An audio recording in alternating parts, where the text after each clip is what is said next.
ಎಲ್ರಿಗೂ ನಮಸ್ಕಾರ. ಇನ್ನೇನು ಬಿಗ್ ಬಾಸಲ್ಲೂ ಅಂತೂ ಈ ಸ್ಯಾಟರ್ಡೆ ಮತ್ತು ಸಂಡೇ ಬಿಗ್ ಬಾಸ್ ನೋಡೋಕ್ಕಂತೂ ತುಂಬ ಬೇಜಾರಾಯಿತು. ನಿಜವಾಗ್ಲೂ ನಾವು ಎಕ್ಸ್ಪೆಕ್ಟೇ ಮಾಡಿರಲಿಲ್ಲ.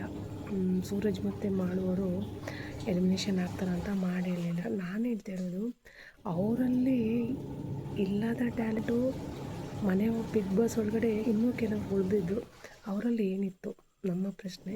ಎರಡನೇದಾಗಿ ಈಗ ಹೇಳ್ತಾರಲ್ಲ, ಹೊರಗಡೆ ಆಡಿಯನ್ಸ್ ಓಟ್ ಪ್ರಕಾರ ನಡೆಯುತ್ತೆ ಅಂತ ಹೇಳ್ಬಿಟ್ಟು, ನಾನಂತೂ ನಂಬಲ್ಲ. ಖಂಡಿತ ಈ ಓಟನ್ನ ಕೌಂಟ್ ತಗೋತಾ ಇಲ್ಲ. ಇಲ್ಲೇನು ಅಂತ ಹೇಳಿದರೆ, ಬರೀ ಜನರು ಮಾತ್ರ ಸುಮ್ಮನೆ ಓಟ್ ಹಾಕೋದು ಅಂತ ಹೇಳ್ತಾರೆ. ಯಾಕಂದರೆ ಅಭಿಮಾನಿಗಳ ಒಂದು ಕಿತ್ತಾಟ ನೋಡೋಕ್ಕೆ, ಯಾಕಂದರೆ ಇದೇ ಬಿಗ್ ಬಾಸು ಫೇಮಸ್ ಆಗ್ತಿದೆ, ಆಯಿತಾ. ಆಮೇಲೆ ಬಿಗ್ ಬಾಸಲ್ಲಿ ನೋಡಿ, ಆ್ಯಕ್ಚುಲಿ ಮಾಡೋರಾಗಲಿ ಅವ್ರದ್ದೊಂದು ಸಾಂಗ್ ಆಗಲಿ, ಆಟ ಆಡಿದ್ದಾರೆ, ಸಾಂಗ್ ಹೇಳುವಾಗ ಸಾಂಗ್ ಹೇಳಿದ್ದಾರೆ. ಇನ್ನೂ ಕೂಡ ನೀವು ಡಲ್ ಆಗಿದ್ದೀರಾ, ಮಾತಾಡೋರು ಮಾತಾಡಿಲ್ಲ ಅಂದರೆ ಇಲ್ಲೇನಾಗುತ್ತಂದರೆ ಜಗಳ ಆಡಬೇಕು ಅವರ ಒಂದು ಅವ್ರು ಜೋರಿದಾರಂತ ತೋರಿಸ್ಬೇಕು.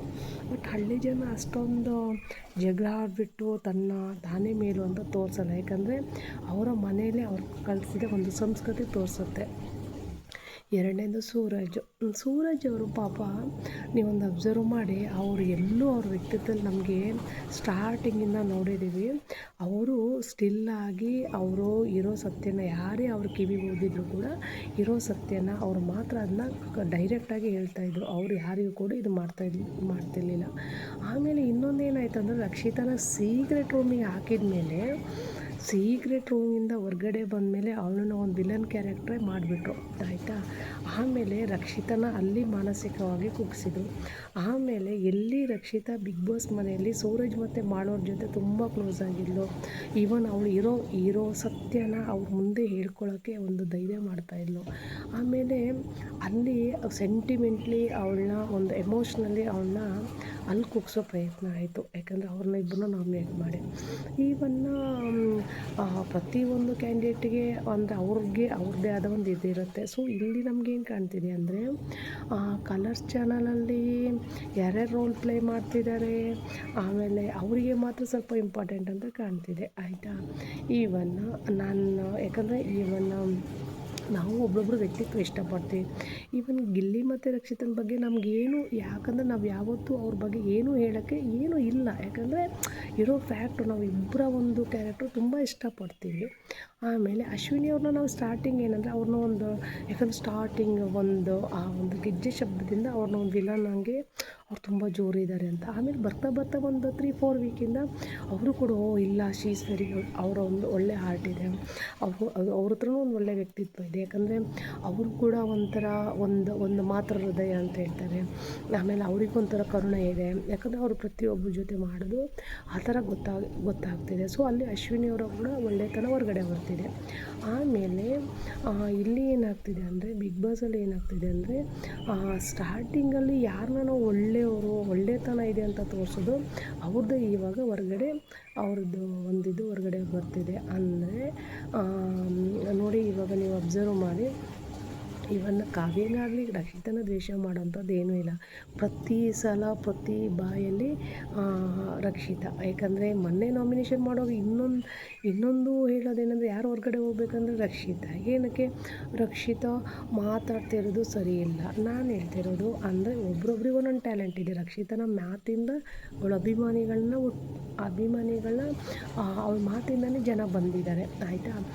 ಎರಡನೇದೇನೆಂದರೆ, ಇವಾಗ ನೀವು ಅಬ್ಸರ್ವ್ ಮಾಡಿ, ಇವಾಗ ಒಂದು ಭಾಷೆಯಿಂದ ಇನ್ನೊಂದು ಭಾಷೆ, ಇವಾಗ ನಾವು ನಮ್ಮ ಸುತ್ತಮುತ್ತ, ಯಾಕಂದರೆ ಒಂದು ಉದ್ಯೋಗಕ್ಕಾಗಲಿ ಒಂದು ಪರ ರಾಜ್ಯದಲ್ಲಿ ಇರೋದು ಅದೊಂದು ಸ್ವಾಭಾವಿಕ. ಯಾಕಂದರೆ ಒಂದು ವೃತ್ತಿಗೋಸ್ಕರ ಇನ್ನೊಂದು ದೇಶದಲ್ಲಿ ಇರ್ತಾರೆ, ಇಲ್ಲ ಇನ್ನೊಂದು ರಾಜ್ಯದಲ್ಲಿ ಇರ್ತಾರೆ, ಅದು ಒಂದು ಸ್ವಾಭಾವಿಕ.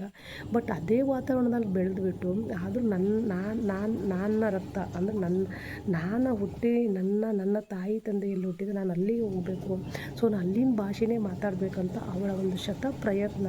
ಅವಳು ಕನ್ನಡ ಅದೆಷ್ಟೇ ಕಷ್ಟ ಆಗಲಿ, ಅವಳನ್ನ ಯಾರೇ ಅವಮಾನ ಮಾಡಲಿ, ಅವಳು ಅದನ್ನೇ ಒಂದು ಚಾಲೆಂಜಾಗಿ ತಗೊಂಡ್ಬಿಟ್ಟು ಕನ್ನಡ ಮಾತಾಡ್ತಾಳಲ್ಲ, ಅದೊಂದು ನಿಜವಾಗ್ಲೂ ಅಪ್ರಿಷಿಯೇಟ್ ಮಾಡಬೇಕು.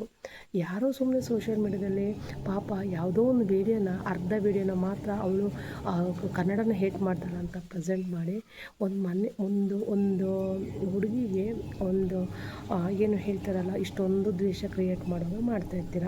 ಸೊ ನಾನು ಹೇಳ್ತಿರೋದು ಜಲಸ್ ಇಟ್ಕೊಳ್ಳಿ, ತುಂಬ ಜಲಸು ಒಳ್ಳೆಯದಲ್ಲ, ಆಯಿತಾ. ಆಮೇಲೆ ಯಾಕಂದರೆ ಸೋಷಿಯಲ್ ಮೀಡ್ಯಾದಲ್ಲಿ ನೀವು ಅಬ್ಸರ್ವ್ ಮಾಡಿ ತುಂಬ ಫೇಕ್ ಅಕೌಂಟ್ಗಳು ಕ್ರಿಯೇಟ್ ಆಗಿಬಿಟ್ಟು ಇಲ್ಲಿ ತುಂಬ ಕುಗ್ಗಿಸೋ ಪ್ರಯತ್ನ ಮಾಡ್ತಿದ್ದಾರೆ. ಆಮೇಲೆ ಅಭಿಮಾನಿಗಳನ್ನ ತುಂಬ ಮಿಸ್ಗೈಡ್ ಮಾಡ್ತಿದ್ದಾರೆ. ಈವನ್ ನಾವು ಗಿಲ್ಲಿ ಬಗ್ಗೆ ಆಗಲಿ, ಗಿಲ್ಲಿ ಗೆದ್ದರೂ ಖುಷಿ, ರಕ್ಷಿತಾ ಗೆದ್ದರೂ ಖುಷಿ. ಯಾಕಂದರೆ ಫೈನಲಲ್ಲಿ ಗಿಲ್ಲಿ ಮತ್ತು ರಕ್ಷಿತಾ 100% ನಮ್ಗೆ ಇರಬೇಕಂತ ತುಂಬ ಆಸೆ. ಸೊ ನಾವು ಇಲ್ಲಿ ಎಲ್ಲರನ್ನೂ ಕೂಡ ನಾವು ಟ್ಯಾಲಿ ಮಾಡಿದಾಗ ಅವರಿಬ್ಬರು ತುಂಬ ಫಾರ್ ಬೆಟರ್. ಯಾಕಂದರೆ ಸ್ಟಾರ್ಟಿಂಗಿಂದನೇ ಹೇಗಿದ್ದಾರೆ ಎಂಡ್ ತನಕನೂ ಹಾಗೆ ಇದ್ದಾರೆ ಅಂತ ಅಂದರೆ ನಮಗೆ ಆ ಥರ ಕಾಣ್ತಿದೆ. ಸೊ ಇಲ್ಲಿ ಇನ್ನೊಂದೇನಾಗುತ್ತಂದರೆ ಒಂದೊಂದು ಸಲ ಅನಿಸುತ್ತೆ ಬಿಗ್ ಬಾಸಲ್ಲಿ ಅದೇನು ಹೇಳ್ತಾರಲ್ಲ, ಸಮಯ ಇಲ್ಲದೆ ನಾವು ಸುಮ್ಮನೆ ನೋಡ್ತಾ ನಮ್ಮ ಸಮಯನ ಕಳ್ಕೊತಾ ಇದ್ದೀವಿ ಅಂತೀವಲ್ಲ, ನೋಡ್ಬೇಕಾದ್ರೆ ಹಂಗೆ ಅನ್ನತ್ತೆ. ಬಟ್ ನಂದು ಒಂದು ರಿಕ್ವೆಸ್ಟ್ ಏನಂದರೆ, ದಯವಿಟ್ಟು ನೀವು ಇನ್ನೊಬ್ಬರನ್ನ ಒಂದು ಹೀಯಾಳಿಸ್ಬೇಕಾದ್ರೆ ಫೇಕ್ ಅಕೌಂಟ್ ಮಾಡಿಬಿಟ್ಟು ಸೋಷಿಯಲ್ ಮೀಡ್ಯಾದಲ್ಲಿ ಒಬ್ಬರ ಬಗ್ಗೆ ಹುಚ್ಚಿ ಆಮೇಲೆ ಇನ್ನೇನೇನೋ ಪದ ಯೂಸ್ ಮಾಡ್ತಾ ಇದ್ದೀರಲ್ಲ, ನಿಮ್ಮ ಒಡ ಹುಟ್ಟಿದವ್ರು ಏನಾದೇ ಒಂದು ಚಾನ್ಸ್ ಕೊಟ್ಬಿಟ್ಟು ಅವರು ಈ ಥರ ಒಂದು ಇದಕ್ಕೆ ಹೋದಾಗ ನೀವು ಅವರಿಗೆ ಈ ಥರ ಬೈತೀರ ಅಂತ ದಯವಿಟ್ಟು ನಾನು ನೆನೆಸಲ್ಲ.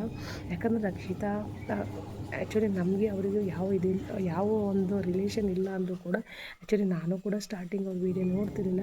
ಬರ್ತಾ ಏನಕ್ಕಾಗುತ್ತೆ, ಇವಾಗ ನಾನೇ ಆಗಲಿ ಮುಂಚೆ ನಾನು ಹಾಗೆ ಒಂದು ಮಾತಾಡ್ತಾ ಇಲ್ಲ ಒಂದು ಇಂಗ್ಲೀಷ್ ಮಾತಾಡಿದೆ ಒಂದು ಟ್ರೆಂಡು, ಇಲ್ಲ ಇಂಗ್ಲೀಷಲ್ಲೇ ಮಾತಾಡಬೇಕು ಅನ್ನೋದು ಅಂತ ನಾನು ಮುಂಚೆ ಅದೇ ಥರ ತಿಳ್ಕೊತಿದ್ದೆ. ಯಾವಾಗ ನಿಜವಾಗ್ಲೂ ಹೇಳಬೇಕಾದ್ರೆ ನನಗೆ ರಕ್ಷಿತನ ಆ ಕನ್ನಡದ ಒಂದು ಅಭಿಮಾನ ಇದೆಯಲ್ಲ, ನನ್ನ ನಿಜವಾಗ್ಲೂ ಟೋಟಲಿ ನನಗೆ ಮುಂಚೆ ನನ್ನ ಮಕ್ಕಳು ಇಂಗ್ಲೀಷಲ್ಲೇ ಮಾತಾಡಬೇಕು ಅಂತ ನಾನು ತುಂಬ ಆಸೆ ಪಡ್ತಿದ್ದೆ. ಬಟ್ ನಿನಗೆ ಇವಾಗ ರಕ್ಷಿತ ಒಂದೊಂದು ಶಬ್ದ, ಒಂದೊಂದು ವರ್ಡ್ಸ್ನ ಅವ್ರು ಕನ್ನಡದಲ್ಲಿ ಮಾಡೋ ಪ್ರಯತ್ನ ಇದೆಯಲ್ಲ, ನಿಜವಾಗ್ಲೂ ಖುಷಿಯಾಗುತ್ತೆ. ಈಗ ಎಕ್ಸೈಟ್ಮೆಂಟ್ ಅನ್ನೋದು ಇರುತ್ತೆ. ಯಾಕಂದರೆ ಒಂದು ಮಾತಾಡೋ ಶೈಲಿ, ಈಗ ಕನ್ನಡದಲ್ಲಿ ಒಂದು ಬೈಯೋ ಪದಕ್ಕೂ ಇನ್ನೊಂದು ಹಿಂದಿಯಲ್ಲಿ ತುಳು ಭಾಷೆಯಲ್ಲಿ ಬೈಯೋ ಪದಕ್ಕೂ ತುಂಬ ವ್ಯತ್ಯಾಸ ಇದೆ. ಸೊ ಅವಳು ಮಾತಾಡೋ ಶೈಲಿಯಲ್ಲಿ ನಮಗೆ ಇವಳು ತುಂಬ ಜೋರಿದ್ದಾಳೆ ಆ ಥರ ಅನಿಸುತ್ತೆ. ಬಟ್ ಅವಳ ಅವಳು ತುಂಬ ಒಳ್ಳೆಯದು. ಯಾಕಂದರೆ ಅವಳು ಇಡೀ ಬಿಗ್ ಬಾಸಲ್ಲಿ ನೋಡಿ ಅವಳು ಯಾರನ್ನೂ ದ್ವೇಷ ಅಂತೂ ಖಂಡಿತ ಮಾಡಲ್ಲ. ಇವನ್ ಧ್ರುವಂತ ಏನೇ ಕಿಚ್ಚಾಯಿಸಿದ್ರು ಕೂಡ ನೋಡಿ ಅವಳು ಧ್ರುವಂತಗೂ ಒಳ್ಳೇದು ಬಯಸ್ತಾ ಇದ್ದಾಳೆ, ಆಯಿತಾ. ಆಮೇಲೆ ಕಾವ್ಯನ, ಯಾಕಂದರೆ ಅವಳು ಈವನ್ ನೋಡಿ ಕಾವ್ಯನ ಮನೆಯವರು ಬಂದಿದ್ದಾರೆ. ಕಾವ್ಯನ ಮನೆ ಬಂದಾಗ ಗಿಲ್ಲಿ ಜೊತೆ ಕ್ಲೋಸ್ ಆಗಿರಬೇಕು, ಗಿಲ್ಲಿ ಜೊತೆ ಕ್ಲೋಸ್ ಆಗಿ ಹೊರಗಡೆ ಅಭಿಮಾನಿಗಳು ಜಾಸ್ತಿ ಇದ್ದಾರೆ ಅಂತ ಹೇಳಿಬಿಟ್ಟು ಹೋದರು. ಸೊ ಬಟ್ ರಕ್ಷಿತಾಗ ಆ ಥರ ಇಲ್ಲ. ಅವಳು ಸ್ಟಾರ್ಟಿಂಗಿಂದಲೂ ಹೇಗಿದ್ದಾರೆ ಅವಳು ಅದೇ ಥರ ಇದ್ದಾರೆ. ರಕ್ಷಿತನ ಚೇಂಜಸ್ ನಾವು ಎಲ್ಲೂ ನೋಡಿಲ್ಲ. ದಯವಿಟ್ಟು ಬಿಗ್ ಬಾಸಲ್ಲಿ ಎಲ್ಲ ಆಟ ಆಡೋ ಎಲ್ರಿಗೂ ನಾವು ಬೆಸ್ಟ್ ಆಫ್ ಲಕ್ ಹೇಳ್ತೀವಿ. ಬಟ್ ಅಭಿಮಾನಿಗಳು ನಾವೇ ಸುಮ್ಮನೆ ಇಲ್ಲದ್ದೆಲ್ಲ ಕ್ರಿಯೇಟ್ ಮಾಡಿ ಹಾಕೋ ಬದಲು ನಮ್ಮಲ್ಲಿ ಯಾರಲ್ಲೂ ಏನೂ ಇಲ್ಲ. ದಯವಿಟ್ಟು ಅರ್ಥ ಮಾಡ್ಕೊಳ್ಳಿ, ಇದೆಲ್ಲ ಕಲರ್ಸ್ ಚಾನಲ್ ಅವ್ರ ಹತ್ರನೇ ಇರೋದು. ಅವರ ಕೊನೆ ಸೆಲೆಕ್ಟ್ ಆಗಿರುತ್ತೆ. ಸುಮ್ಮನೆ ನೀವೆಲ್ಲ ಯಾರೂ ತಲೆ ಕೆಡ್ಸ್ಕೊಬೇಡಿ. ಈವನ್ ನಮ್ಮ ಆಸೆ ಏನಂದರೆ ಗಿಲ್ಲಿ ಅವ್ರ ರಕ್ಷಿತಾ ಅವ್ರ ಗಿಲ್ಲಿ ಇಬ್ಬರಲ್ಲಿ ಒಬ್ಬರು ಗೆಲ್ಲಬೇಕು ಅನ್ನೋದು ಅಂತೂ ತುಂಬ ಆಸೆ ಇದೆ.